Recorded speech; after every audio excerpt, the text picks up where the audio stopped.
sampai begitu. Baik dia sudah hidup, masih hidup ataupun sudah mati, tidak boleh.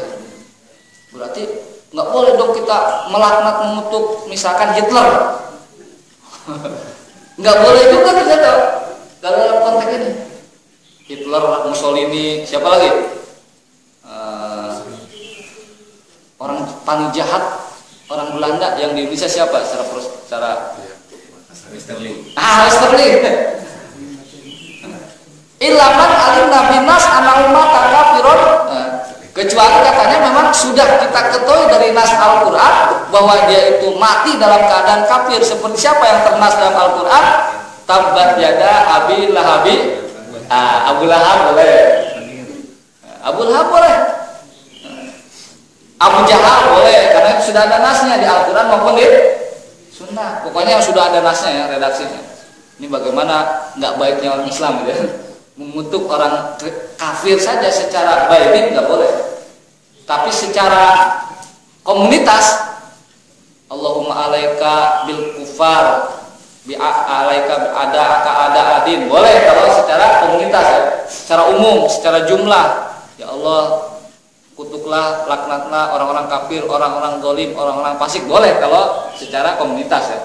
Tapi kalau bainim satu persatu nggak boleh. Allahumma alaika bil Amerika, kan ada kadang-kadang saking semangat ya. Ya Allah terkutuk, laknatlah kepada orang-orang Amerika. Ya kalau memang secara jumlah, secara jumlahkan itu dalam bahasa Arab, secara global orang Amerika itu zalim terhadap negara lain boleh. Berarti kita tidak boleh mengutuk, melaknat Obama. Tidak boleh, karena tidak ada nasnya. Tidak ada nasnya. Nah, itu Islam yang moderat maksudnya seperti itu ya. Bukan berarti menyamakan semua agama sama ya. Jadi boleh kita kata di sini juga wa yazuz la'natu ifatihim. Jadi komunitasnya, kelompoknya boleh kita laknat. Kaqaulihi la'anallahu al-kuffar, semoga Allah melaknat orang-orang kafir, semoga Allah melaknat orang-orang Yahudi dan Nasrani, boleh. Nah, itu beberapa ahkam hadis ya. Wa ma'ani. Kemudian penjelasan yang lain ya. Itu redaksi yang tadi adalah apa? Fa huwa finari jahannam khalidan fiha abada. Itu maksudnya apa ya? Kita sudah jelaskan tadi Bu ya, kalau orang melakukan bunuh diri itu maka hukumannya adalah di neraka jahanam khalidan, kekal, mukhalladan, dikekalkan, fiha, di dalam api neraka jahanam abada, selamanya. Ada 3 ya, kekal, dikekalkan, selamanya. Penegasannya taukidnya 3 kali.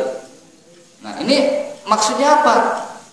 Ini kan bertentangan ya, dengan konsep awal dari Ahlus Sunnah wal Jamaah, bahwa orang yang mengatakan la ilaha illallah Muhammad Rasulullah, dia pada akhirnya tetap masuk surga. Karena ada hadis kita tahu ya, akhiru, nanti Allah akan memerintahkan kepada malaikat, keluarkan orang yang di dalam hatinya masih ada 1 atom keimanan kepada Allah, masih ada sedikit lah. Maka itulah orang yang paling terakhir keluar dari neraka. Keluar, dia sudah babak belur segala macam, hitam pekat ya, disuruh masuk surga. Kemudian kita sudah jelaskan ini di hadis-hadis awal, ada tahun lalu atau tahun yang lalunya lagi, dikatakan kemudian dia mengatakan, ya Allah, dengan babak belur seperti ini masuk surga kan malu juga kan. Ya walaupun di emperannya misalkan nanti malu juga gitu. Gimana? Ini pokoknya bersihin dulu nih, di remake lagi gitu. Kalau angkot ya permajaan gitu kan. Kemudian kata Allah Subhanahu wa taala, kamu mandi di Nahrul Hayat. Dalam sebuah riwayat Nahrul Hayat, tapi yang betul Nahrul Hayat. Nahrul Hayat itu berarti sungai malu ya. Kalau Nahrul Hayat sungai kehidupan. Mandi di sana, sudah beres lagi baru masuk surga. Ini dalil, artinya orang yang memang banyak maksiatnya sekalipun, kalau dia masih ada 1 atom atau sedikit rasa iman, insya Allah pada akhirnya masuk surga. Ya kita insya Allah masuk surga ya. Tapi jangan seperti dia lah gitu ya, yang disebutkan di hadis tersebut ya. kita kan tidak sebiji atom, ya banyaklah insya Allah kalau beriman kepada Allah. Nah ini konsepnya. Nah bagaimana menafsirkan ini? Faqila fihi aqwal, ada beberapa penafsiran terkait redaksi ini ya. Kekal, dikekalkan selamanya. Pertama, annahu mahmulun ala man fa'ala dzalika mustaqilan ma ilmihi bitahrim fa hadza kafir wa hadhihi uqubatu. Pertama, yang dimaksud kekal, dikekalkan dan selamanya itu bagi orang yang mengatakan bahwa bunuh diri itu adalah halal. Padahal dia tahu nasnya bahwa bunuh diri itu adalah haram. Kita sudah ngaji ini, tapi kemudian keluar dari muslim mengatakan bahwa bunuh diri itu halal, bahkan sunnah muakkadah, misalkan. Nah itu orang seperti itu kan jelas-jelas menentang apa petunjuk dari nas Al-Quran dan Sunnah. Jadi yang dilihat adalah apa? Tentang aturan ini. Kalau sudah menentang, itu ya artinya apa? Ya dia al-inad, keras kepala, orang kafir. Tidak percaya dengan konsep ini, berarti kafir. Itu yang dimaksud kekal, dikekalkan selamanya. Kalau dia menganggap bunuh diri itu halal, ya, dan dia tahu sebenarnya hukumnya haram. Yang kedua, watna'i, katanya redaksi tersebut juga dapat dimaknai annal murad bil khulud tulul muddah wal iqamah. Yang dimaksud dengan kekal di redaksi hadis ini katanya tulul muddah wal iqamah itu sebagai sebuah pembahasan yang menunjukkan orang itu nanti di neraka akan lama, saking lama disebutkan kekal. Makanya kan selama-lamanya orang ya melakukan kuliah, katakanlah kuliah S2 kan lulus MA, ada abadinya, maksudnya selama-lamanya juga pastinya biasanya apa? Saking lamanya lulus atau lolos lah minimal ya. MA masih abadi ya. Nah ini katanya penafsiran seperti itu. La haqiqat dawam, bukan maknanya itu adalah secara hakikatnya itu selamanya di sana, bukan.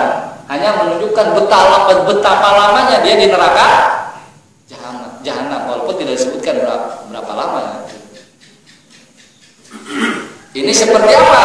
Seperti kalau kita berdoa kepada seorang raja ya, semoga Allah mengekalkan kekuasaannya. Maksud nggak ada yang kekal sebenarnya. Dari segi bahasa begitu kan? Semoga Allah mengekalkan kekuasaan. Jadi kata-kata kekal di sini sebenarnya tidak menunjukkan bahwa dia akan berkuasa selamanya, nggak ada. Orang berkuasa selamanya. Watalis yang ketiga, penafsiran yang ketiga, anna hadza jazaohu walakinna takarrama subhanahu wa ta'ala fa akhbara annahu la yakhlu binar man mata musliman.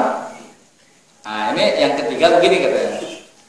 Memang orang melakukan bunuh diri bahwa di undang-undangnya itu dia masuk neraka selamanya ya. Gitu ininya, SOP-nya harusnya ya. Tapi kemudian karena Allah yang Maha Rahman dan Rahim ya, mengatakan, dia beriman juga nih, udah dikeluarin aja. Gitu kan. Jalan keluarnya begitu ya kan. Nah, ini penafsiran ahlu sunnah. Kalau penafsiran yang khawarij, ya sesuai dengan redaksinya begini. Karena khawarij itu adalah yang meyakini orang melakukan dosa besar kafir, itu kan khawarij. Kalau ahlu sunnah tidak kafir ya sebenarnya. Nah itu penjelasan terkait redaksi selamanya dikekalkan, dikekalkan dan selamanya. Kemudian lagi yang dijelaskan oleh Al-Imam An-Nawawi ya, ini terkait kritik terhadap cara pandang yang kita sebutkan tadi ya, yang mengatakan bahwa man qatala nafsahu bihadidatin fahadidatu biyadiyatin fi batnihi dan seterusnya fihi dalil ala annahu al kisos minal qatil yakunu bima kutila bi muhaddadan kana awiru. Nah, dengan dalil tadi kan kita lihat ya, kalau orang bunuh diri dengan ditusuk besi, maka dia siksanya nanti di neraka jahanam menusuk-nusuk dirinya ya dengan besi. Kalau dia minum racun, maka di neraka jahanam dia terus minum racun. Kalau dia terjun dari gunung, maka nanti di neraka jahanam dia terus terjun kan gitu. Katanya ini juga dalil kalau kisos itu kan salah satu hukuman dalam fikih Islam ya. Kan ada kisos, ada namanya takjir ya. Kemudian ada hudud, ada 3 ya. Kisos, hudud, takjir ya. Nah, kisos ini kalau orang memberikan sanksi hukuman sesuai dengan apa yang dia lakukan terhadap orang lain ya, seperti itu. Contohnya kalau orang itu dibunuh, maka dibunuh lagi. Nah, hadis ini kata bisa juga dijadikan dalil bagi sebagian orang ketika mengkisos seseorang itu, maka kisosnya adalah sama seperti bagaimana dia caranya membunuh orang tersebut gitu. Nah, ini kan misalkan orang tersebut membunuhnya dengan cara ditembak, maka dia kisosnya juga harus ditembak. Padahal kan yang kita pahami yang penting dia membunuh orang lain berarti dia harus dibunuh lagi kan. Tapi hadis ini oleh sebagian ulama fikih dijadikan dalil juga bahwa ketika melakukan kisos maka caranya itu harus sama bagaimana dia cara membunuh orang lain. Tapi ini ngeri ya. Coba, bagaimana kamu cara membunuh orang tersebut? Digergaji pak. Apanya? Lehernya. Coba kisos digergaji dengan leher orang lain. Kan ngeri ya? Ngeri itu. Algojonya juga mungkin nggak mau. Mending gergajinya mesin ya. Kalau gergaji yang itu pak, krek, kapan meninggalnya, kan ngeri juga ya. Atau apa? Bagaimana cara membunuh dia? Diikat di rel kereta. Sehingga apa? Tergilas oleh kereta. Kisosnya berarti harus diikat juga di rel kereta, kan ngeri juga ya. Tapi katanya ada harus begitu. Nah ini kemudian dikritik oleh Al-Imam Nawawi mengatakan wal istidlal bihada dhaifun. Itu tidak kuat dengan menjadikan ini dalil bahwa bagaimana mengkisos orang itu harus sama dengan bagaimana cara dia membunuh orang. Nggak harus begitu-begitu banget lah ya. Walaupun dia membunuh orang lain dengan cara mengikat orang lain tersebut di rel kereta ya, tapi ketika dikisos tidak seperti itu juga. Yang penting dia dihukum mati. Seperti itu. Kalau begitu ngeri nanti ya seperti itu. Tapi memang efek jerahnya juga ada sebenarnya ya. Kalau caranya begitu efek jerahnya juga ada gitu. Minimal dia kalaupun terpaksa membunuh, dia akan membunuh dengan cara apa? Baik-baik gitu kan. Nanti caranya saya kisos kalau ketahuan baik juga ya. Wah, saya mau bunuh, kesel sama orang itu. Bagaimana ya? Kamu jangan cara yang kasar, yang ngeri gitu. Caranya baik-baik gimana ya? Kasih makan fizahat tapi pakai racun, itu kan baik-baik. Nanti di kisahnya dia juga begitu. Kamu makan fizahat dihukum ya. Dia udah tahu ada racunnya, ya tapi minimal tidak ngeri lah ya. Daripada diikat di rel kereta, mendingan mana tuh?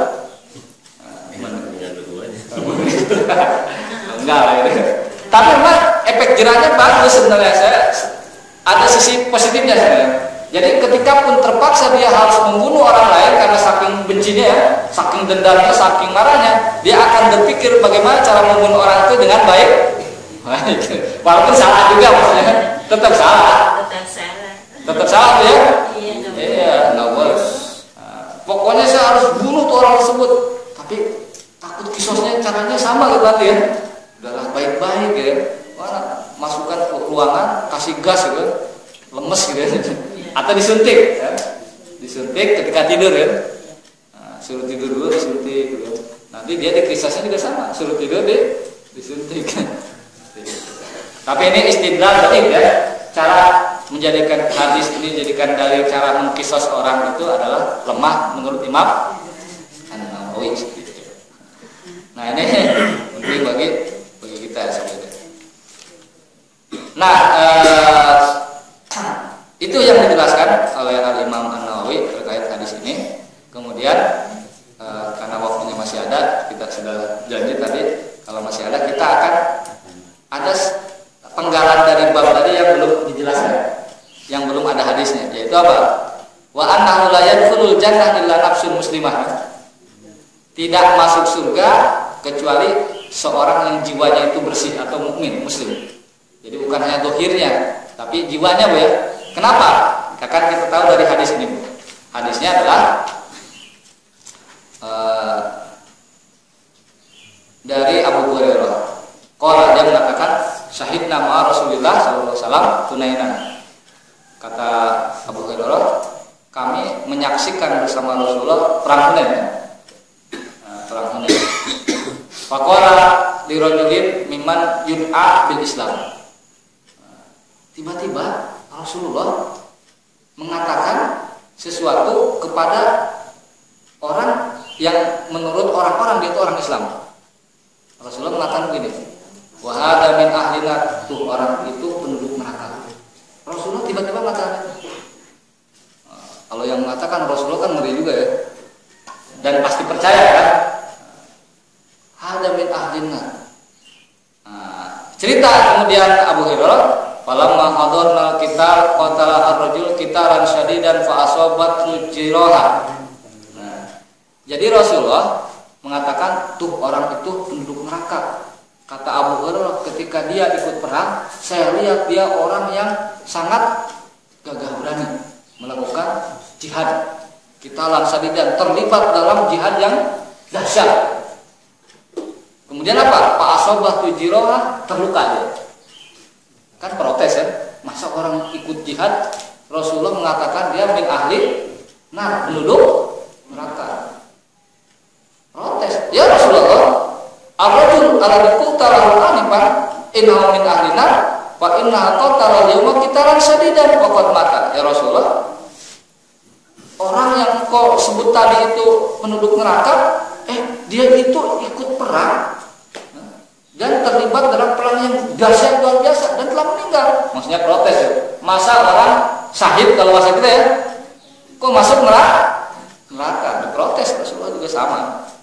Faqala Nabi SAW, Rasulullah mengatakan ilan nar, tetap dia masuk neraka katanya.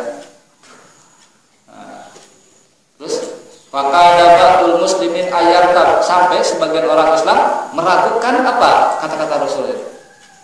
Yang benar kok orang itu dia ikut jihad, terluka, meninggal, masa masuk neraka? Harusnya apa dia?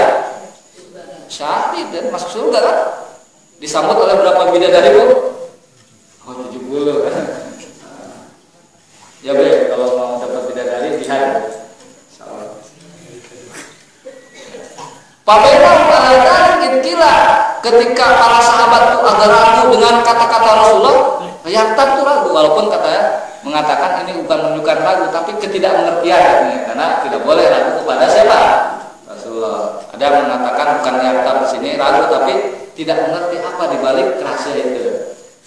Tiba-tiba ada yang mengabari Rasulullah mengatakan, ya Rasulullah, fa innahu lam yamut. Orang itu sebenarnya ketika terluka itu belum meninggal, cuma terluka parah saja. Kemudian apa? Walakin nabihi jirohan sadidan, tapi memang lukanya sangat parah.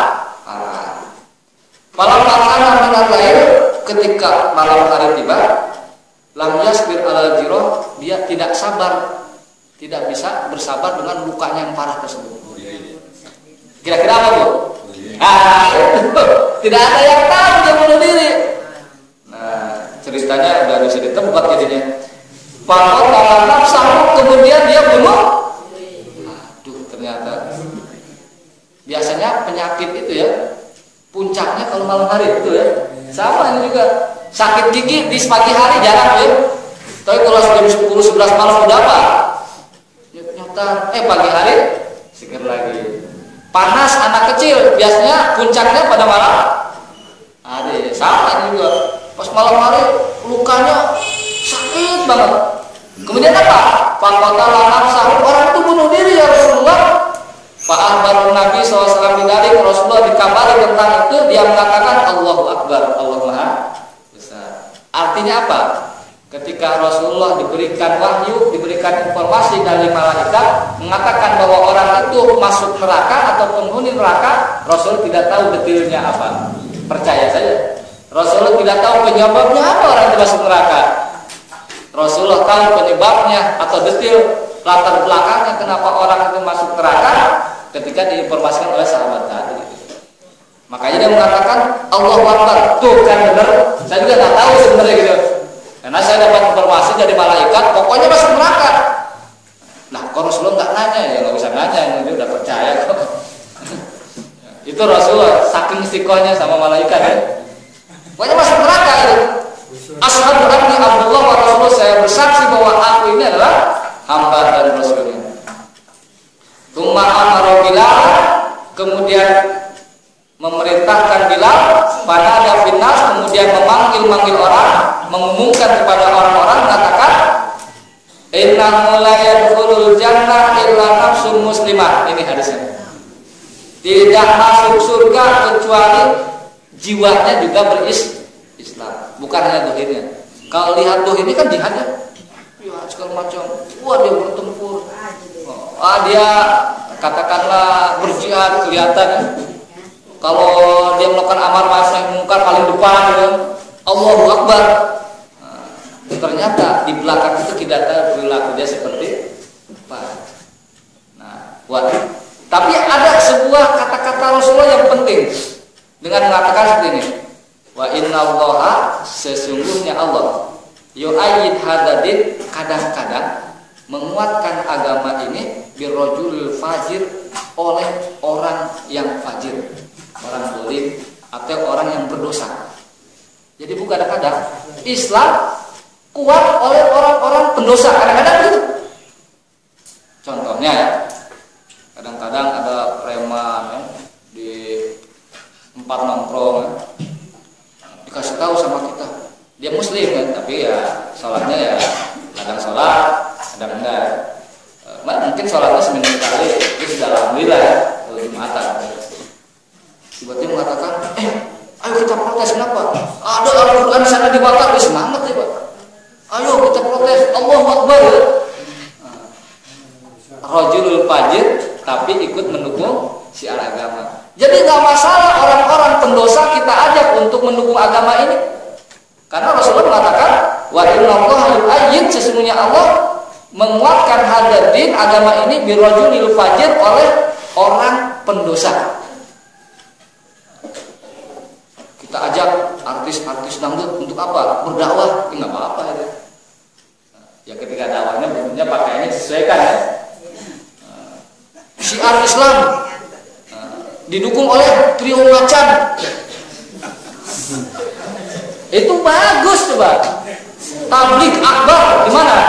Wali kota dimeriahkan, bawahnya trio macan. Insya Allah dia tidak bakalan selamat. Insya Allah saya yakin.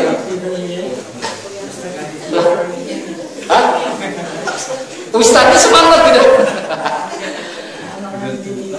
Saya yakin dia pakainya sopan, pakai jilbaban walaupun ala qadrihi ya, ala kadarnya. Penggemarnya di Romaca dia akan datang kan? Wah, di Romaca tadi wali kota. Pas ke sana ikut juga pengajian. Nah, ini kan hikmah. Bagaimana Islam mengakomodasi atau menampung ya niat baik orang-orang pendosa gitu. Tapi tidak juga begini kan,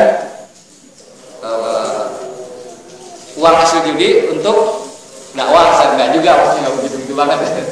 Artinya dengan cara, artinya sesuatu yang memang dibolehkan. Nah, ini kata-kata Rasulullah, walaupun konteksnya tadi ya orang yang memang pendosa ikut jihad ya, tapi kemudian apa? Tapi kemudian dia melakukan bunuh diri, itu kan jiwanya tidak muslim ya. Artinya ada penyakit hati, dia mengeluh. Karena kan dalam Islam itu ya bahwa kalau dia itu inna amrul mukmin kulluhu khair kan, dalam sebuah hadis, perkara orang Islam itu semuanya baik. Kalau dia itu ditimpa musibah bersabar, kalau ditimpa sarro, kegembiraan atau nikmat, bersyukur ya. Nah itu orang mukmin. Nah di sini dia kan ditimpa musibah tidak bersabar, kan? Mengeluh.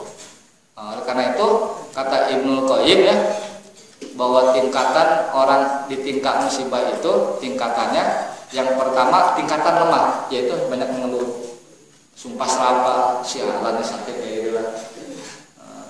Kemudian yang kedua dia tingkatannya adalah bersabar, dia mengeluh tapi sabar tetap.